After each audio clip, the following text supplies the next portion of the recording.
Devils 0-4 in preseason, and Seamus Casey is off to Prague with the team.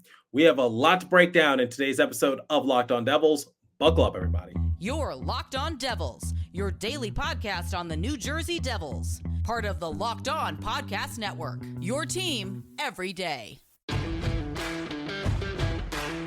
Hi, this is Bryce Salvador, and you're Locked On Devils with Trey Matthews. Stepped up, nailed it. Brodor's got the puck. What a shot. The Devils win the Stanley Cup. Alrighty now, what is up, New Jersey? Welcome back to the Locked On Devils podcast here at the Locked On Network. I'm your host, college hockey play announcer, Devils Wire Pucks and Pitchforks, and also part-time credential media member, Trey Matthews. It's your lucky day. 2 for the price of 1. What do I mean by that? You're getting 2 episodes today. Obviously, you're getting this one, and then a little later in the afternoon, I will publish a 4-way crossover that I did with Locked On Flyers, Locked On Penguins, and Locked On Blue Jackets. We had a roundtable discussion in which we discussed why our teams missed the playoffs, the changes that our teams made, and is there any hope for our teams? And I had fun doing it, and I hope you guys enjoy it. But I still wanted to share my thoughts because as I'm recording this episode, the Devils lost their 4th straight preseason matchup, and they're en route to Prague to take on Lindy Ruff and the Buffalo Sabres. A lot of people are concerned about the Devils because, let's face it, their previous game against the Islanders, it was a crap show. There's no way around it. I wish I can find a better term, but the first one that comes to mind is just, it was absolutely pathetic. The only silver lining was Timo Meier's goal. And people have their concerns because everyone loves to react to preseason matchups. And I do have some notes written, and we will discuss it in today's episode in the first segment. Then in segment 2, I will react to some of your hot takes that you sent my way via social media. Then in the third and final segment, Seamus Casey is also on that plane to Prague because he is joining the Devils to open up their season because he impressed in preseason. And not only that, he's replacing a few injured players, Santeri Hatakka, Luke Hughes, Brett Pesce. They're unfortunately not good to play for the time being. Yeah, it's the Devils. They always deal with injuries. But let's kick off this episode with my thoughts on preseason so far because, like I just said, the Devils lost their 4th straight preseason game, this time to the Islanders, and going the rest of the way of preseason, none of their main NHL guys will be suiting up. All right. I wrote some things down, but you know what? I'm just going to speak from the heart. As you guys know, I'm very passionate about the Devils, and I try to give my best perspective on the team and the state of their roster. But let me just share you guys my 2-cent opinion on preseason so far. Yes, it hasn't looked pretty, but I might be alone in all this. This was to be expected.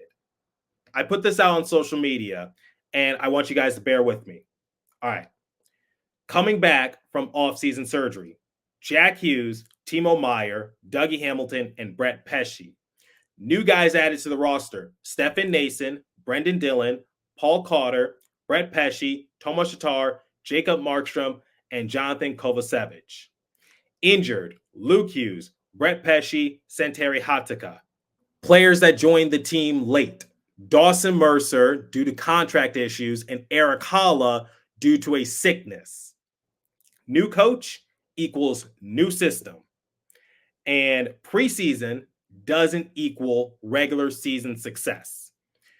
You have to give this team time to develop and build chemistry. And I've shared this nugget with you guys, and I hate to do it, but it's so true. And I will share it again. The New York Rangers went 1-5 in preseason last year, and they became President's Trophy winners. The Devils went undefeated in preseason, and they missed the playoffs. I get preseason is the first time that we're seeing Devils hockey in months, and people are getting flashbacks to last season where the only thing that was consistent with this Devils team was their inconsistency. And it was excruciating to watch at times because this team is far too talented to struggle. And similar to what Mike Moriel said when he appeared on this show over the summer, this team cannot be this inconsistent where they make the playoffs, they miss the playoffs, they make the playoffs, they're a first round boot, because before you realize, their championship window will get smaller and smaller and smaller. And as those contracts progress, you're going to have to make more and more tough decisions. People wanted the Devils to change their roster, and they did so. They added more physicality, they added more depth, they added more blue liners, they got themselves a new goalie, they got themselves a new head coach. This isn't a video game where you can add this player, that player, and expect to just dominate from start to finish. No, these things take time. And I guess my personal hot take is that I expect for the Devils to get off to a slow start come the regular season, because they're en route to Prague as we speak when I'm recording this episode. If they drop their first two matchups against the Buffalo Sabres, it's disappointing because they did make that trip halfway across the world for nothing. But still, it doesn't take away from the fact that they're about to participate in their first few regular season matchups. This team is completely new for the most part, and the common thing that everyone shares is that they have to work with a new head coach who has a completely different system compared to their previous head coach, whether they're a new guy, a returning guy. No one has been under Sheldon Keefe's rule for the time being. It seems like the players are responding well to Sheldon Keefe, don't get me wrong, but they still have to build that chemistry. They got to build that trust in one another. And Sheldon Keefe still has to figure out what works best for him and his unit. And sometimes that is a slow process. I get that we want the Devils to speed through everything. And I think everyone wants to skip past regular season and get to the playoffs, because the Devils, if all goes well, they could legitimately contend for a Stanley Cup, in my personal opinion. Obviously, I have to see what happens as the regular season progresses, but you get my point, which is you just got to be patient. And preseason is not always a good indicator as to how your regular season is going to go. Case in point with the Devils last year and the Rangers last year. I would much rather the Devils be making these types of mistakes in preseason compared to the regular season, because they can look back at the film and say, okay, here's what we did wrong. Here's what we need to work on. And another thing you need to factor in is that preseason is experimentation, as in you can test certain things out, see what works for you, what doesn't work for you, see which player is impressing you. Seamus Casey is a good example, because everyone thought that Seamus Casey would start off in the AHL, but with some of the injuries that the Devils sustained, they're going to need a few extra bodies. And Seamus Casey utilized preseason to the best of his ability. And now he's joining the team in Prague. The Devils never had 100% of their main NHL players out at the same time in any of these preseason matchups. So it's really hard to compare and contrast when some of their main guys aren't even out there. I remember breaking down the game against the Washington Capitals, in which the Devils, came out on the losing end, but they didn't have their meat line. They didn't have Paul Cotter, Nathan Bashan, or Curtis Lazar out there. And those three players are very physical, and that could have been used against a heavy forechecking team like the Caps. And the Devils are a skill-based team, similar to what Sam Kassan said on a broadcast. Skill-based teams take a little more time to get their feet underneath them because they like to do a lot of razzle-dazzle. I know I'm rambling on, but the point I'm just trying to make is that in order to get to the promised land, sometimes you have to go through a treacherous journey, and it takes time. So I guess before I segue into the next segment, the Devils, in my opinion, most likely will get off to a slow start in their regular season, but I'm sure they'll pick it up within the next week or so. And we saw this during the 2022-2023 season. They got off to somewhat of a slow start. They began the season 500, and then what happened? Didn't they win 13 games in a row? Yes, rust is to be expected. The cobwebs are still up, but it's preseason. Just go a little easy on the Devils and don't throw in the towel because the Devils haven't even played their first regular season game, and we'll see what happens when the team takes on the Sabres in Prague. All right. Before I react to some of your hot takes and share a few of mine, let me tell you guys about Indeed. If you need to hire, you need Indeed. Indeed is your matching and hiring platform with over 350 million global monthly visitors, according to Indeed data, and a matching engine that helps you find quality candidates fast. Ditch the busy work. Use Indeed for scheduling, screening, and messaging so you can connect with candidates faster. And Indeed doesn't just help you hire faster, 93% of employers agree. Indeed delivers the highest quality matches compared to other job sites, according to a recent Indeed survey. I've actually used Indeed before to book myself some play-by-play gigs, and listeners of the show will get a $75 sponsored job credit to get your jobs more visibility at Indeed.com/locked on. Just go to Indeed.com/locked on right now and support my show by saying you heard about Indeed on this podcast. Indeed.com/locked on. Terms and conditions apply. Need to hire? You need Indeed. Okay, I asked you guys to send me some of your burning hot takes for the Devils, and it seemed like the most popular one was Curtis McDermott because people don't have high expectations for McDermott, and they're questioning why did the Devils sign him to a 3-year extension? Well, here's my educated guess. His contract is not expensive. Let's just make something clear. It's worth 3.45 million total, not annual, total. His average annual value is 1.15 million. I think Fitzy might have just signed him to make sure that the Devils retained some physicality because that was a big issue this past year for New Jersey. And we saw what McDermott did against Matt Rempe when Rempe might have pushed some boundaries at times, and it's just like, no, he's got to pay the piper. But I do agree with some of your takes saying that maybe the Devils signed him to a little too long. Personally, I said maybe you could have re-signed him to a 1 or 2 year extension because I did anticipate for the Devils to be busy come July 1st. I thought that they would be a hot market for some players, and lo and behold, I was correct. They get Brett Pesce, Brendan Dillon, Stefan Nason, Tomas Tatar. Fitzy was busy, but I don't really know.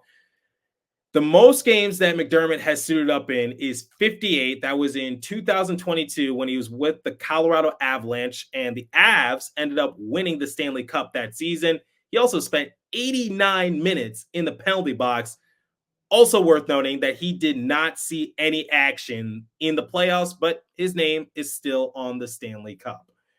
My expectations for McDermott is that for the most part, he'll be lucky to suit up in 40 games at most. McDermott, I agree with a lot of you. I think the contract is just a little bit too long in terms of the years, not in terms of the finance, but just like 3 years. I think you could have settled at 1 or 2, but that's just my 2-cent opinion on it. All right. Someone else said defense will be lackadaisical. I wholeheartedly disagree because the Devils added Brett Pesce, who's not ready to play just yet. I think he's getting closer, but they're just going to hold him back just to be safe. Adding Brendan Dillon, you get more physicality. We'll wait for Luke Hughes. That's going to take some time. Here are the projected defensive pairings: Jonas Siegenthaler, Dougie Hamilton, Brendan Dillon, Shimo Nemitz, Jonathan Kovacevic. I would say maybe Seamus Casey, but right now Daily Faceoff has Nick DeSimone. We've seen Seamus Casey play on his offhand, and he actually did decent in preseason, and Sheldon Keefe spoke about it during one of his post-practice media availabilities. But anyway, those are the projected defensive pairings, and you still don't have Brett Pesce, Luke Hughes, Santeri Hatakka. The Devils are way deeper in terms of defensemen. And similar to what I've been saying during the 2022-2023 season, it was nice when you had players like Damon Severson and Ryan Graves to sort of balance it out just a little bit more, because players like John Marino, Jonas Siegenthaler, Ryan Graves, they would focus more on defense, whereas Dougie Hamilton, Damon Severson, and Luke Hughes would focus more on offense, but Severson took a bit of a backseat and he became a bottom four defenseman for the betterment of the team.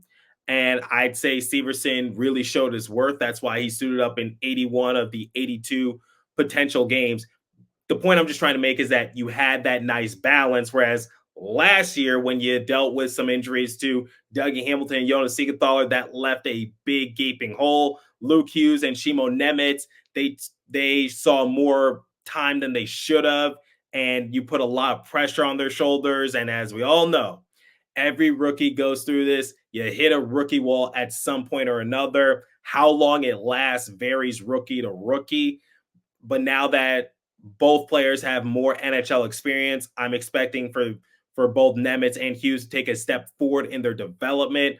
Obviously, we'll see what happens when Luke Hughes returns from injury, but I don't think the defense is going to be lackadaisical compared to last year, because quite honestly, it's not that hard to improve from last year, if we're being completely honest. But digressing a little bit, Brendan Dillon, Brett Pesce, Jonas Siegenthaler, Jonathan Kovacevic, they'll focus more on being a defensive-minded defenseman. Dougie Hamilton, Shimo Nemitz, Luke Hughes, Seamus Casey, they'll focus more on offense. So I think the Devils are sort of repeating what they did a couple seasons ago, and that's one of the reasons why they had that historic 52-win season. All right, let me share some hot takes that I personally made. Nathan Bastian gets too much hate, in my opinion. I get it. Last season wasn't a good showing for Nate, but it wasn't a good showing for a lot of players. And I think Nathan Bastian got more negativity than he should have, if I'm being completely honest. And I get that there's an inside joke on Devils social media asking the question, is Nathan Bastian elite? Because during the 2022-2023 season, he didn't stick out in any particular category, but somehow, some way, when he went down with an injury in late December, early January, the Devils struggled without him. And he was a good piece next to Miles Wood and Michael McLeod. And Chrissy Flannery of the Hockey News actually wrote an article about that, saying that Bastian being out will impact the team. And she was right. It totally did. I think Nathan Bastian, he's similar to a lot of his other teammates. Unfortunately, his season was cut early due to injury. He did look a step slower compared to Lazar and Cotter, but I think he gets unnecessary amount of hate. All right, another hot take I personally have. Dawson Mercer might become what Alexander Holtz was, which is a scapegoat when it comes to trade discussions, because Mercer signed a 3-year extension, but here's the reality of it. The Devils have less than $1 million remaining in cap space. Luke Hughes needs a new contract at the end of this year. Shimo Nemitz needs a new contract at the end of next season. How are the Devils going to make that work financially? Fitzy is going to have to work like an Olympic gymnast and try to stretch those finances any way he can. And I think it starts off with Dawson Mercer. If he does not get off to a good start, or if he does not show his worth, I have no doubt in the back of my mind that Dawson Mercer is a good player. But like I just said, if he gets off to another slow start, or if he's showing not that much significant improvement compared to last year, because he had career lows in a lot of statistical categories, you could see Dawson Mercer's name be brought up in trade discussions. And also, the Devils might become buyers at the deadline if their season is going well. Who would you give up to get a hypothetical player? Not named Brady Tkachuk. That's not going to happen. And I guess my third hot take, and I said in the first segment, I expect for the Devils to get off to a slow start, but I still think they're going to be a playoff team, and they're going to be a force to be reckoned with come the 2024-2025 season as it progresses. But this team just needs some more time to gel and build chemistry. So those are some of my personal hot takes. And what's the definition of a hot take from my perspective? Something that a lot of people might disagree with.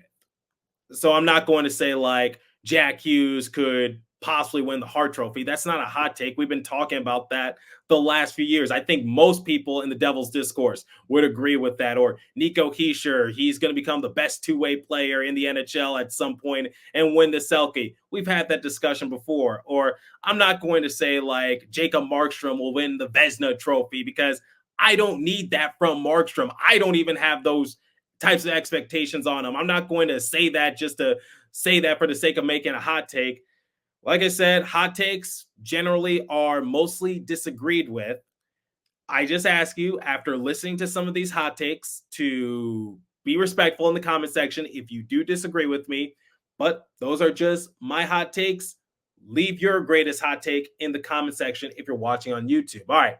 To close out today's episode, we'll hear from Sheldon Keefe, his thoughts on Seamus Casey and his development. But before we continue, let me tell you guys about Game Time. I've actually used Game Time before to purchase myself some NBA and MLB tickets. Game Time Picks. Curation makes it easier to save more on sports, concerts, comedy, theater, and more. All-in pricing. Toggling this feature shows the total upfront with no surprise fees at checkout. Seat views. Get a good view from your seat in the app before you buy. The lowest price guaranteed, or Game Time will credit you 110% of the difference. Game Time ticket coverage. Your purchase is covered with the most flexible customer service policy in ticketing industry. Take the guesswork out of buying tickets with Game Time. Download the Game Time app, create an account, and use the code LOCKEDONNHL for $20 off your first purchase. Terms apply. Again, create an account and redeem code LOCKEDONNHL for $20 off. Download Game Time today. What time is it? It's game time, ladies and gentlemen. And now, let me tell you guys about FanDuel. Hey, NFL fans, you can start the season with a big return on FanDuel, America's #1 sportsbook. So when you get a hunch in the middle of the game, you can check out the latest stats, view live play-by-play, and so much more on the same page where you place your bets. You'll get started with $200 in bonus bets guaranteed when you place your first $5 bet. That's FanDuel.com. Visit FanDuel to look at the odds, and please remember to always gamble responsibly.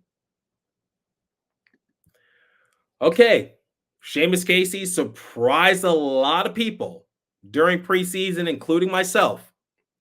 I knew his ceiling is high. I knew he was a good player, and as you guys know, I love players from the University of Michigan. But even I did not anticipate for Seamus to join the team in Prague.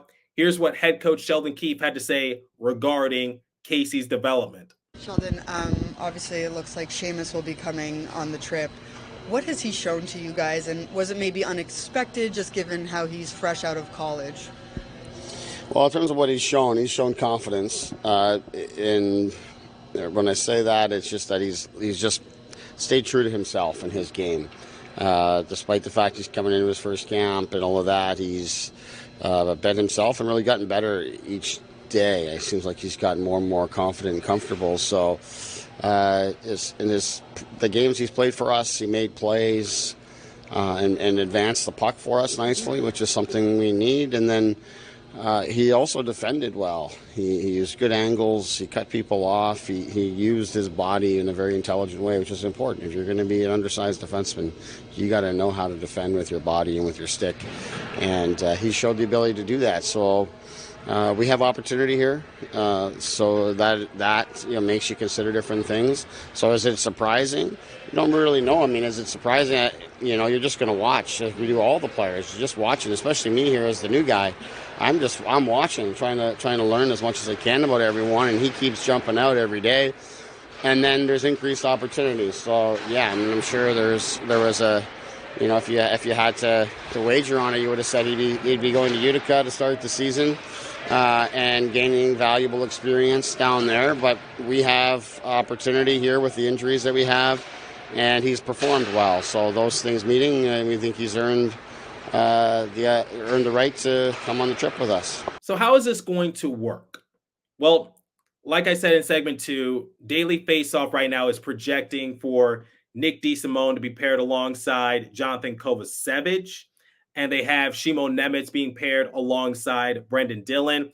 Obviously, that can change, but how this works is that the Devils can take 26 players to Prague, which means they've taken a few extra people in case something unfortunate happens, like an injury. Basically, think of it as like overpacking for a trip, which Sheldon Keefe actually jokingly said during his post-practice media availability. But digressing a little bit, It does not guarantee that Seamus Casey will play come opening night, but I think he has made a good case for himself to do so. And Sheldon Keefe said he was very comfortable putting Seamus on his offhand. He's a right-handed defenseman. Keefe had him playing on his left side, and he was still doing rather well. And he just said Seamus is just a very smart player, and he sort of has to be because he's an undersized defenseman. I am rather impressed with Casey, and I'm gonna be a little honest here. Maybe this is my fourth hot take this episode. I really don't want Seamus Casey to be given the same treatment that Shimo Nemitz and Luke Hughes were given last year. I still wanted to see him develop in the AHL and get his start down there, so that way he could just ease into it. But now he's thrown into the pack of wolves right away. But I think he can handle it. But at the same time, I'm just thinking back to last year. Right now, the Devils are down a few defensemen and Brett Pesce, Luke Hughes, Santeri Hatakka. They pretty much have no choice. But for Seamus Casey, I think he's up for it. And he did well in his preseason debut against Montreal Canadiens. And then in the very next game, which was a back-to-back game against Washington Capitals with more NHL players in the lineup, he did even better. And obviously, he had to do well in practice for Sheldon Keefe to have that sort of trust in him. I think Seamus Casey, the sky's the limit. Only thing I say is go easy on him. And Seamus even said that post-practice, like nothing is guaranteed because, like I said, the Devils can take a few extra players to Prague. So he still hasn't, I guess, made the team officially. In his words, he just said, like, a lot can still happen, which is the Devils come back to Prague and they send him down. Let's say Pesce and Hatakka are ready to come back, but we'll talk about that when we cross that bridge. But leave your thoughts below. What are some of your hot takes? What are your thoughts on preseason? And also, what are your thoughts on Seamus Casey up to this point? Leave a comment down below if you're watching on YouTube. If you're listening on a podcast streaming service, hit me up on my personal X Page app at TrainMat4 or the show's X Page app at Locked On Devils. As for today's episode, that's all the time I have for you. Continue to stay safe. Have a wonderful day, New Jersey. Go Devils. I'll catch you guys next episode. Thanks for listening once again.